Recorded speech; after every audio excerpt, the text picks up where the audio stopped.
బంగారం, వెండి ధరలు ఇంకా తగ్గుతాయా? ఆర్థిక నిపుణుల అంచనా ఇదే. ఇటీవల ప్రపంచవ్యాప్తంగా జరుగుతున్న పరిణామాలు చూస్తుంటే ఒక ఆశ్చర్యకరమైన విషయం మనందరి దృష్టిని ఆకర్షిస్తుంది.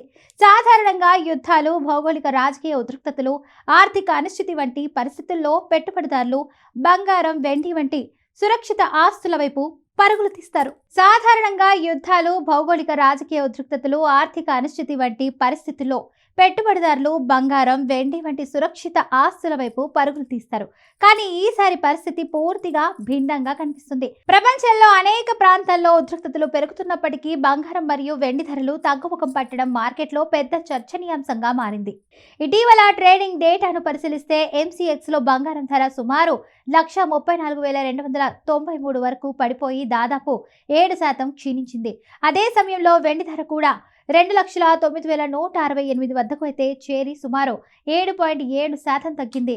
ఇది సాధారణ పెట్టుబడిదారులకు మాత్రమే కాదు, అనుభవజ్ఞులైన మార్కెట్ విశ్లేషకులకు కూడా ఒక ఆసక్తికరమైన పరిణామంగా మారింది. ఎందుకంటే సాధారణంగా ఇలాంటి పరిస్థితుల్లో బంగారం ధరలు పెరగాలి, కానీ ఇక్కడ పూర్తిగా విరుద్ధ దశలో కదులుతున్నాయి. ఈ పరిస్థితిని అర్థం చేసుకోవాలంటే ముందుగా గ్లోబల్ ఫినాన్షియల్ సిస్టంలో జరుగుతున్న మార్పులను గమనించాలి. ముఖ్యంగా అమెరికన్ డాలర్ బలపడటం ఈ పరిణామంలో కీలక పాత్ర పోషిస్తుంది.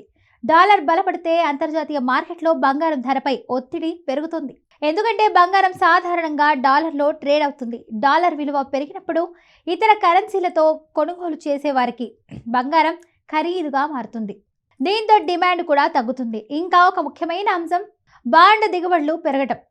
ముఖ్యంగా అమెరికా ట్రెజరీ బాండ్లపై రాబడులు పెరుగుతున్నాయి. పెట్టుబడిదారులు ఇప్పుడు రిస్క్ లేకుండా రాబడి పొందే మార్గాలను చూస్తున్నారు.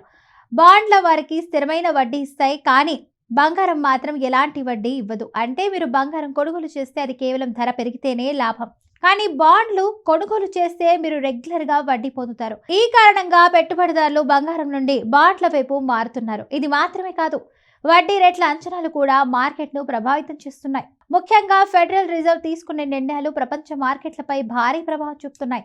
ఇక ప్రస్తుతం ఫెడరల్ రిజర్వ్ వడ్డీ రేట్లను పెంచే అవకాశం ఉందనే అంచనాలు ఉన్నాయి. వడ్డీ రేట్లు పెరిగితే బ్యాంక్ డిపాజిట్లు, బాండ్లు వంటి వడ్డీ ఇచ్చే పెట్టుబడులు కూడా మరింత ఆకర్షణీయంగా మారతాయి. దీంతో బంగారం వంటి నాన్ ఇంట్రెస్ట్ బేరింగ్ ఆస్తులపై ఆసక్తి తగ్గుతుంది. ఇంకా ఒక ఆసక్తికరమైన అంశం ప్రాఫిట్ బుకింగ్. గత కొన్ని నెలల్లో బంగారం మరియు వెండి ధరలు భారీగా పెరిగాయి. చాలా మంది పెట్టుబడిదారులు మంచి లాభాలు పొందుతారు. ఇప్పుడు వారు ఆ లాభాలను సురక్షితంగా తీసుకోవడానికి అమ్మకాలు చేస్తున్నారు. దీనిని ప్రాఫిట్ బుకింగ్ అంటారు. ఇది సాధారణ మార్కెట్ ప్రవర్తన. ధరలు ఎక్కువగా పెరిగిన తర్వాత కొంతకాలం సర్దుబాటు జరగడం సహజం. అదే సమయంలో ఈక్విటీ మార్కెట్లలో పడిపోతున్న ధరలు కూడా ఒక కారణంగా మారాయి. స్టాక్ మార్కెట్లో నష్టాలను ఎదుర్కొంటున్న పెట్టుబడిదారులు తమ నష్టాలను పూడ్చుకోవడానికి బంగారం వంటి ఆస్తులను విక్రయిస్తున్నారు. అంటే వారు లిక్విడిటీ కోసం బంగారం అమ్ముతున్నారు. ఈ పరిణామం మార్కెట్లో మరింత అమ్మకాల ఒత్తిడిని సృష్టిస్తుంది. ఇక ముడి చమురు ధరలు పెరగడం కూడా మరో కీలక అంశం. చమురు ధరలు పెరిగితే కేంద్ర బ్యాంకులు కఠినమైన ద్రవ్య విధానాన్ని అనుసరిస్తాయి. అంటే వడ్డీ రేట్లు పెంచుతాయి. ఇది మళ్ళీ బంగారం ధరలపై ప్రతికూల ప్రభావం చూపుతుంది. అయితే ఈ మొత్తం చక్రం ఒకదానితో ఒకటి అనుసంధానమై ఉంటుంది. అయితే ఇక్కడ ఒక ముఖ్యమైన విషయం గుర్తుంచుకోవాలి. ప్రస్తుతం జరుగుతున్న ఈ ధరల పతనం అనేది దీర్ఘకాలిక ట్రెండ్ మార్పు కాదు అని నిపుణులు చెప్తున్నారు. ఇది ఒక సహజమైన మార్కెట్ సర్దుబాటు మాత్రమే. అంటే ధరలు ఎక్కువగా పెరిగిన తర్వాత కొంతకాలం తగ్గడం సహజం. దీన్ని ఒక ఆరోగ్యకరమైన కరెక్షన్గా చూడవచ్చు. దీర్ఘకాలికంగా చూస్తే బంగారం మరియు వెండి ఇప్పటికీ చాలా ముఖ్యమైన పెట్టుబడి ఆస్తులుగా ఉంటాయి. ముఖ్యంగా ద్రవ్యోల్బణం, కరెన్సీ విలువలు పడిపోవటం, గ్లోబల్ అనిశ్చితి వంటి పరిస్థితుల్లో రక్షణగా అయితే పనిచేస్తాయి. అందుకే చాలా మంది ఫినాన్షియల్ నిపుణులు పోర్ట్ఫోలియోలో కొంత భాగాన్ని బంగారంలో ఉంచాలి అని సూచిస్తారు. ఇప్పుడు సాధారణ పెట్టుబడిదారులు ఏం చేయాలి అనే ప్రశ్నకు వస్తే, ఇలాంటి పరిస్థితుల్లో భయపడాల్సిన అవసరం లేదు.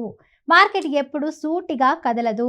ఇది ఎప్పుడు పైకి కిందకి కదులుతూ ఉంటుంది. ముఖ్యంగా బంగారం వంటి ఆస్తుల్లో దీర్ఘకాలిక దృష్టితో పెట్టుబడి పెట్టడం మంచిది. స్వల్పకాలిక మార్పులను చూసి తొందరపడి నిర్ణయాలు తీసుకోవడం మంచిది కాదు. మొత్తానికి చూస్తే ప్రస్తుతం బంగారం మరియు వెండి ధరలు పడిపోవడానికి అనేక కారణాలు కలిసి వచ్చేస్తున్నాయి.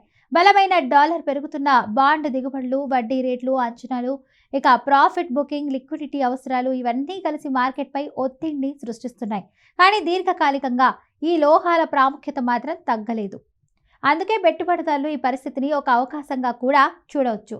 ధరలు తగ్గినప్పుడు కొంతగా అయితే పెట్టుబడి పెట్టడం ద్వారా భవిష్యత్తులో లాభాలు పొందే అవకాశం ఉంది. కానీ ఎప్పుడూ ఒక విషయం గుర్తుంచుకోవాలి. పెట్టుబడులు పెట్టేటప్పుడు సరైన ప్రణాళిక, సహనం మరియు అవగాహన చాలా ముఖ్యమైనవి. ఇది కేవలం ఒక తాత్కాలిక దశ మాత్రమే. మార్కెట్ మళ్ళీ తన దారిలోకి వస్తుంది. ఆ సమయంలో సురక్షిత ఆస్తులైన బంగారం, వెండి మళ్ళీ తమ అసలు విలువను చూపించే అవకాశం ఉంది. కాబట్టి తెలివిగా ఆలోచించి దీర్ఘకాలిక దృష్టితో ముందుకు సాగడం మంచిది.